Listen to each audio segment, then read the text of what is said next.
Pourquoi je prends du poids? Bonjour tout le monde, on se pose tous ou plutôt toute cette question au moins 10 fois en 6 mois. La première réponse qui nous vient à l'esprit est parce que nous sommes gourmands, gourmandes. Et pourtant, c'est plus complexe que ça. Si on regarde la définition du mot obèse, on peut lire que l'obésité est due au stockage excessif de graisse dans le corps. Généralement, elle résulte d'un déséquilibre entre une activité physique insuffisante et d'une alimentation trop riche en calories. Il faudrait donc maintenir l'équilibre. Je ne consomme que ce que j'ai besoin. Et parfois, à cause d'une maladie, on prend du poids et ce malgré que l'on ne mange que ce qui est nécessaire. Ces maladies peuvent être des troubles de la thyroïde ou la maladie de Crohn. La prise de poids est donc une des alertes que notre corps nous envoie pour nous dire « Attention, quelque chose dysfonctionne ou ne fonctionne plus ».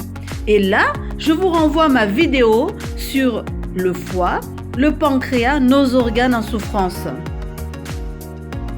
Mais à part ces tristes cas, les raisons de notre prise de poids sont simples.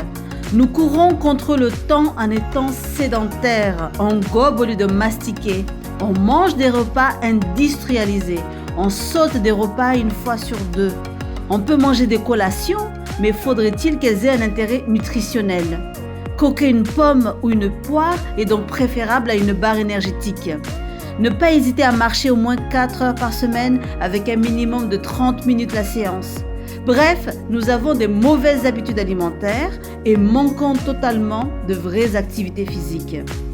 De plus, il ne faut pas oublier que l'homme a dans son ADN ce besoin de survivre, donc de partir à la chasse pour se nourrir, ce qui théoriquement est une activité quotidienne intense physiquement. Et tout cela en clan, en groupe. Or, nous vivons au lieu de survivre. Nous avons besoin d'avoir plus de matériel, de paraître mieux que notre voisin. Et c'est ça la troisième cause de notre obésité. En mangeant, on comble des vides, des manques. Quels sont ces manques? Ce sont les manques d'activité, le manque de réussite, le manque d'appartenir à un groupe, à un clan. Nous sommes au 21e siècle. Notre avancée technologique est à son summum. Matériellement, nous avons tout. On vit plus longtemps grâce à la médecine qui a avancé de façon considérable. La population mondiale a été multipliée par 6 en 100 ans et pourtant, nous ne nous sommes jamais sentis aussi seuls. Notre corps a une mémoire qui a traversé des générations et des générations. Prenez soin de vous, de votre famille, soyez heureux. À bientôt sur des prochaines vidéos.